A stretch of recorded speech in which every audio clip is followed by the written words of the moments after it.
สบายดีสบายดีสวัสดีพี่น้องวันนี้เขาก็เดินทางเมื่อนากับพ่อกับแม่แล้วเนาะจอดรถไว้แล้วเขาพากันย่างเมื่อเพราะว่าทางมันค่อนข้างจืดหลายนะพี่น้องก็เลยเก็บภาพบรรยากาศมาฝากFCนุ่เล็กนำเนาะพี่น้องเนาะนี่ก็ภาพบรรยากาศหลังฝนตกนะพี่น้องบรรยากาศดีแห้ง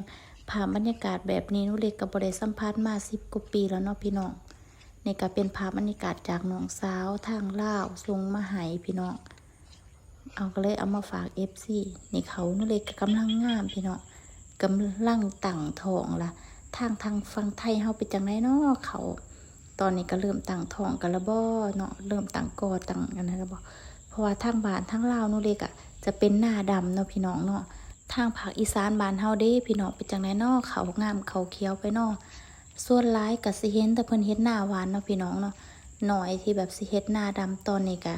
เริ่มตั้งกอกันแล้วพ่อเนาะบ้านนู้เด็กกับไก่สิได้เกี่ยวแล้วเด้อพี่น้องเริ่มตั้งทองกันละบรรยากาศก็ดีแห้งพี่น้องประมาณ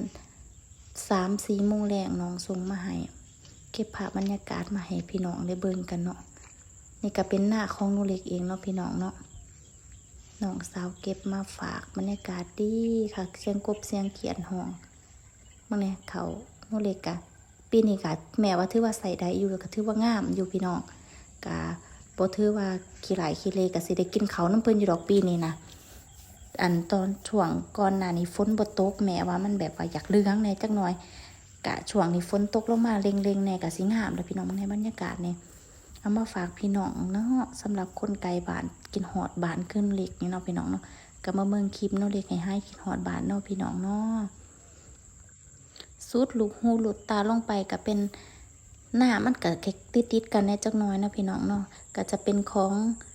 ป่าอนุเล็กแล้วกับญาติพี่น้องไกลๆกันนี่แหละจ้ะเมืองในพี่น้องเขาเขียวงามทุ่ม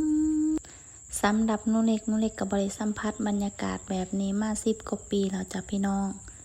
ก็เฮ็ดงานทำงานหาเงินส่งกลับบ้านอย่างเดียวเนาะบ่ค่อยมีเวลาบ่ค่อยได้หยุดงานคือผู้อื่นเขาคิดฮอดก็มีแต่เบิ่งรูปเบิ่งวิดีโอนี่ล่ะจ้ะให้น้องส่งมาให้หรือว่าคิดฮอดก็โทรหาเอาหนูเล็กบ่ได้กลับบ้านแม่นช่วงนั้น4 ปีเต็มพี่น้องเพิ่งได้กลับตอนไปเฮ็ดธุระมาว่าหั่นก็กลับไป3 มื้อแล้วก็บ่ได้กลับอีกเลยก็จนแบบว่าทางบ้านก็บอกว่าอย่าสิทิ้งเวลาไว้หลายขนาดนี้มีเวลาก็พยายามกลับมาหาครอบครัวแน่นี่ก็เป็นปู ปูหน้าหน่อยเพิ่นจับเพิ่นสิไปเฮ็ดหยังกินบู้มื้อแรกนี่พี่น้องเพิ่นว่าสิไปขัวกินกับตับบักทั่วเพิ่นว่าบรรยากาศก็คิดฮอดคักเด้อ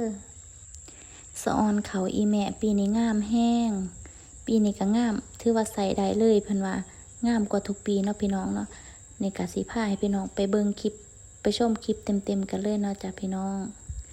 ฝากกดไลค์กดแชร์กดติดตามไว้ในเด้อจ้ะสิบ่พลาดคลิปใหม่ๆของหนูเล็กเนาะพี่น้องเนาะหนูเล็กกะสิกลับมาเฮ็ดคลิปให้พี่น้องได้เบิ่งกันแล้วเนาะพี่น้องก็ฝากเป็นกำลังใจให้หนูเล็กในเด้อจ้ะถึงมันสิเริ่มใหม่หนูเล็กกะสิสู้คือเก่าเนาะพี่น้องเนาะขอแค่แบบว่า FC พี่ๆทุกคนบ่ทิ่มหนูเล็กไปไสหนูเล็กก็แบบรู้สึกแบบมีกำลังใจเฮ็ดคลิปต่อไปแล้วเนาะพี่น้องเนาะก็ไปรับชมคลิปเต็มๆกันเลยจ้า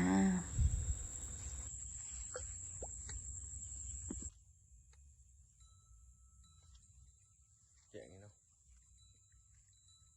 แบบภาพจริงเลย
คำแกงแห้งคือคัก